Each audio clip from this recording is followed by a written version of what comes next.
তানভীর ভাই, আপনাকে ধন্যবাদ। উম, আমি আমার সহকর্মী, আম, বন্ধু বলা যাবে কিনা জানি না, ওনাকে কোনোদিন স্যার বলিনি। আমি সবসময় ভাইয়াই বলতাম। উম, আমাদের একেবারে শ্রেণী কাঠামোবদ্ধ যে পরিবেশ বাংলাদেশের বিশ্ববিদ্যালয়গুলোতে, সিনিয়র বা জুনিয়র হবার সুবিধা এবং অসুবিধা, সেগুলো সচেতনভাবে আমরা কখনো অনুভব করিনি। সেটা আম, যারা বই পড়েন তাদের চিন্তা আচরণে, কাজে কর্মে সেই মানদণ্ডগুলো ভেঙে যায়।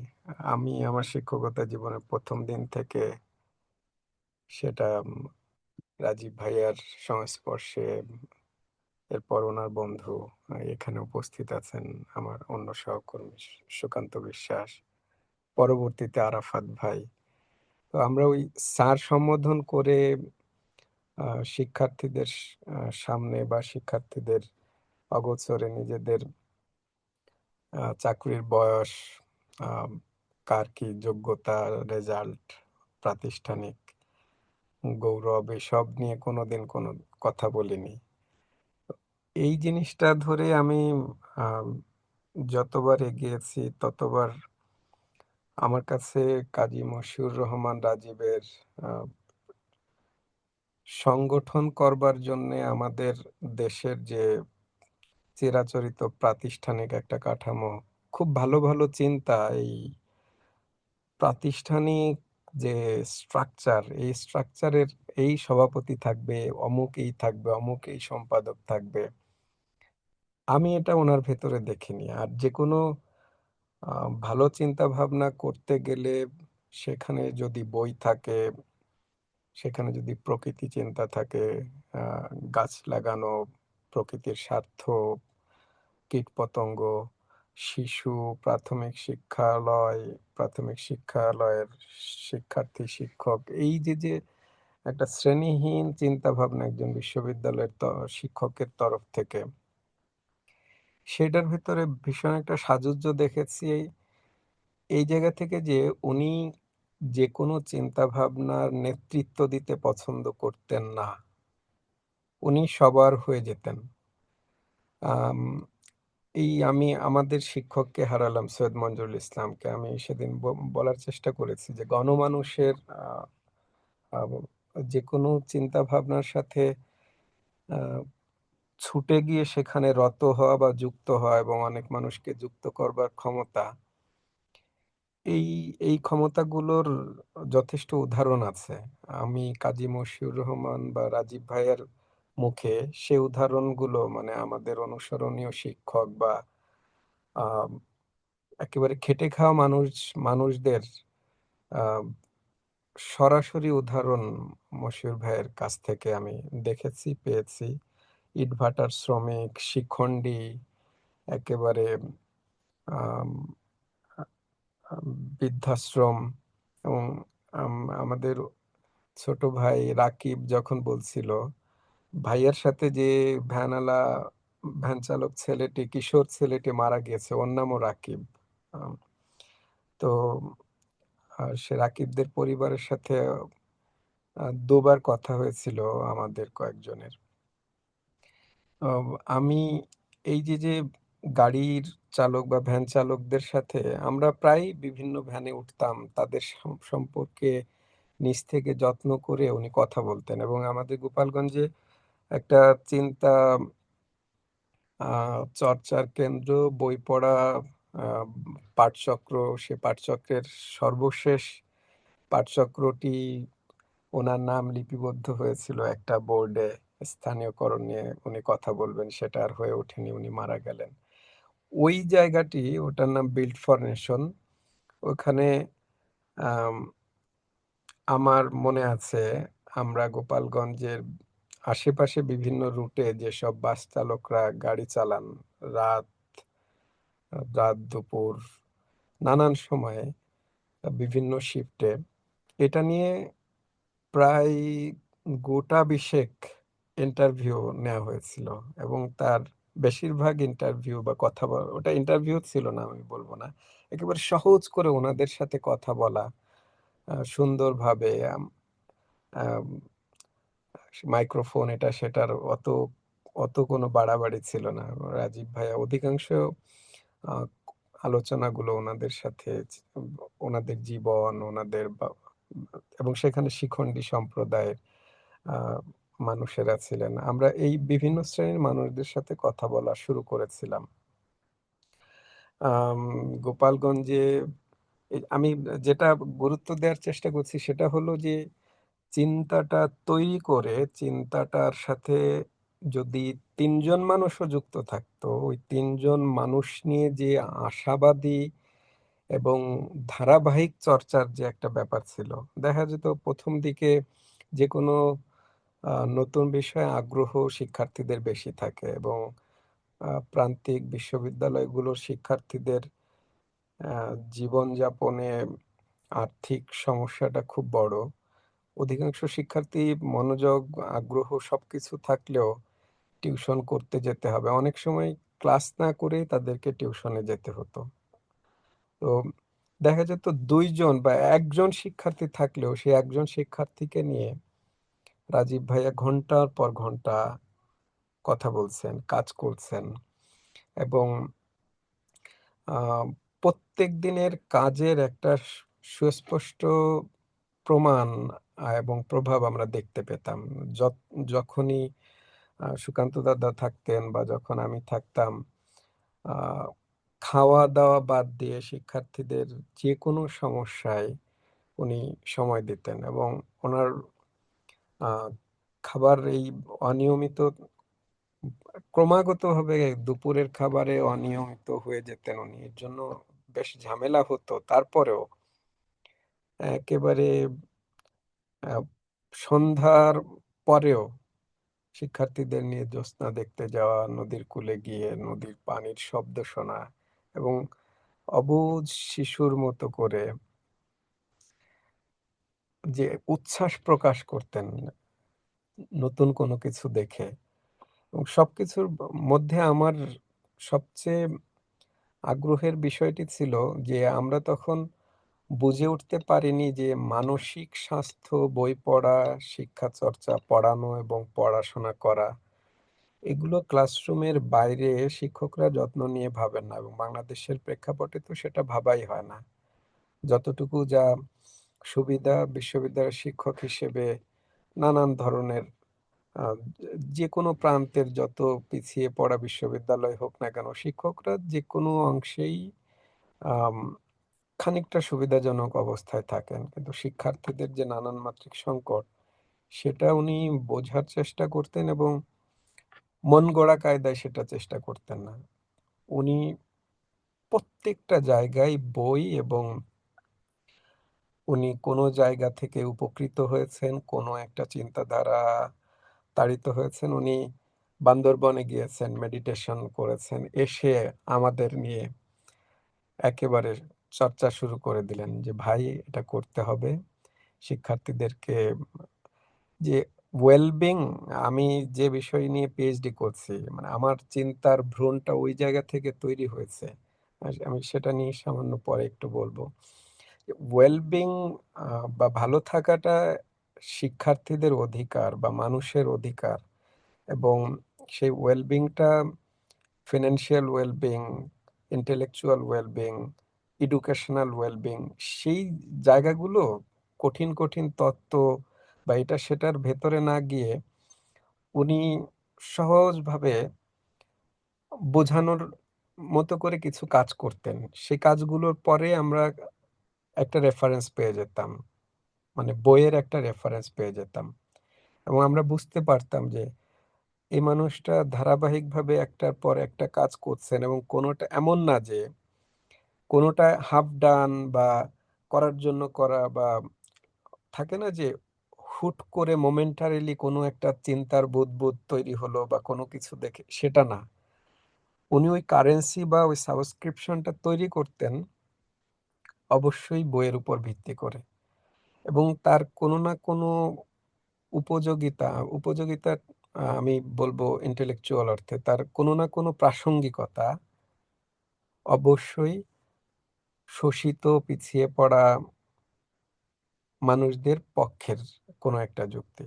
মানে বিউপনিবেশায়ন বা আমাদের মুক্তির সাথে আমাদের ভালো থাকা বা ওয়েল বিং বা আমাদের হিউম্যান রাইটস এর যে ব্যাপারগুলো, শিক্ষা, সাংস্কৃতিক চর্চা, মূল্যবোধের ক্ষেত্রে নিজস্ব বক্তব্য তৈরি করা, সেগুলোর উপস্থাপন, সেগুলোর বিনিময়, এই জিনিসগুলো যে আমাদের সামগ্রিক ওয়েলবিং এর অংশ, সেই জিনিসগুলো কিন্তু আমরা বুঝতে চেষ্টা করেছি এবং হুটহাট কোনো ভাবে না। আমরা ভেবে ভেবে উনি যেটা বলতেন যে ভাই জ্যোৎস্না দেখতে হবে। ঠিক আছে, আমরা জ্যোৎস্না দেখব। শিক্ষার্থীদের নিয়ে বই পড়ার জন্য এই ক্যাম্পাসে কোনো একটা জায়গা নেই যেখানে সামান্যতম ছায়া আছে। তো আমাদের বাড়ি ক্যাম্পাসের কাছেই। বাড়ি থেকে এইখানে ওই ওই সময়ের শিক্ষার্থী আছে, নোমান আছে এখানে যুক্ত। আমাদের বাসার থেকে আমার আব্বাকে নিয়ে আমরা বাঁশ কাটলাম। তারপরে হুগলা পাতা দিয়ে সেখানে টিএসসি করা হলো। শিক্ষার্থীরা, উনি মাঝখানে বসেছেন, শিক্ষার্থীরা ঘিরে ধরে আহ, কোনো সময় উনি, কোনো সময় আমি, কোনো সময় সুকান্ত দাদা কবিতা পড়া হচ্ছে। ওরকম একটা আড্ডা থেকে সিদ্ধান্ত হয়ে গেল নিজার ভাইকে, মানে সৈয়দ নিজার স্যার আছেন এখানে, ওনাকে আনতে হবে। আমরা বিশ্ববিদ্যালয়ে যে বিউপনিবেশায়ন, সেই জিনিসগুলো মনে হচ্ছে এই শব্দটা একটু খটমটে, বিউপনিবেশায়ন, ডিকলোনাইজেশন, সহজভাবে আমাদের বুঝতে হবে যে ভাই এটা আহ, তুমি শুধু নিজার ভাই আসবেন, কথা বলবেন, তুমি তুমি দেখবে যে আমাদের শিক্ষার্থীরা এই যে যে একটা আগ্রহ, এবং স্যার আসলেন, কি অভূতপূর্ব সাড়া আমাদের শিক্ষার্থীদের। এবং আম, আমার মনে পড়ে ওই ওই আলোচনায় আমাদের তৎকালীন উপাচার্য গিয়ে বেফাস কথা বলে ফেলেছিলেন এবং আমাদের শিক্ষার্থীরা সেটা নিয়ে এত সুন্দর কায়দায় ফেসবুকে সার্কাজম করেছিল। তখন আমার মনে হচ্ছিল যে এই উপাচার্য এখানে স্থায়ী হতে পারবে না, কারণ ওই উপাচার্যকে চ্যালেঞ্জ করার মতো ইন্টেলেকচুয়াল প্রিপারেশন আমাদের শিক্ষার্থীদের হয়ে গেছে। এবং যত বেশি এলোমেলো কাজকর্ম অনেক অল্প সময়ের মধ্যে উপাচার্য করেছিলেন, উনি অধিকাংশ শিক্ষার্থীদের বলতেন যে বিশ্বাস করো, এই যে যা কিছু আমরা দেখছি তাতে তোমাদের জয় সুনিশ্চিত এবং ওনার পরাজয়ও সুনিশ্চিত। উনি উনি চলে যাবেন এবং তোমরা এই ক্যাম্পাসের অনেক কিছুতে নেতৃত্ব দিতে পারবে। যা হোক, আমি আম, আমি আর বেশিক্ষণ কথা বলবো না। আমি যেটা দিয়ে শুরু করেছিলাম, ধারাবাহিকতা এবং নিজের শ্রেণীবোধ ভেঙে, আমি বিশ্ববিদ্যালয়ের শিক্ষক, অমুক অমুক জায়গায় পড়িয়েছি, এই ধরনের কথাবার্তা অধিকাংশ সহকর্মী বা অনেকের ভেতরেই আমাদের বাংলাদেশে বিশ্ববিদ্যালয় কার কোনটা ভালো, ডিপার্টমেন্ট কার কোনটা ভালো, এই বোধগুলোকে উনি খুব সহজে ভেঙে দিতে পেরেছিলেন। এবং উনি উনি আমাদের অনেককেই শেখাতে পেরেছিলেন যে শিক্ষার্থীদের সামনে তাদের মতো এবং তাদের একজন হয়ে উপস্থিত না হতে পারলে শিক্ষার্থীদেরকে আমরা যা কিছু শেখাবো সেটা শ্রেণীকক্ষের ভেতরে, এবং এরপরে একটা সেমিস্টার, দুইটা সেমিস্টার, এটা করে 8টা সেমিস্টার পরে আমাদের প্রাসঙ্গিকতা শিক্ষার্থীদের কাছে সীমিত এবং সীমাবদ্ধ হয়ে যাবে।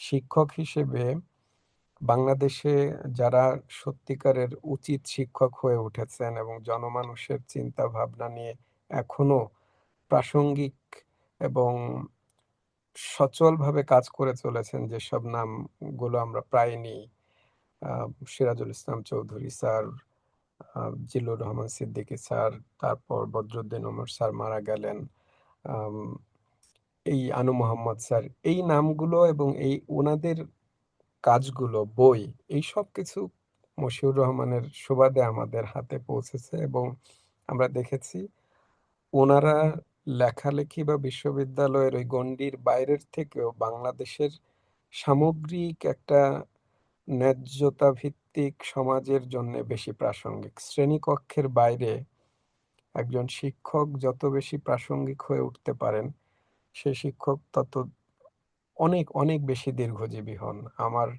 আমি অরুণিমকে আশ্বস্ত করে বলতে চাই যে আমরা কখনোই উনার আমি আমি আমার মনে পড়ে নিজার স্যারকে দেখে অরুণিমকে ওনারা ২ জনই বাইরে থেকে ফোন করে আমার মাধ্যমেই ভাইয়াকে দেখছিলেন।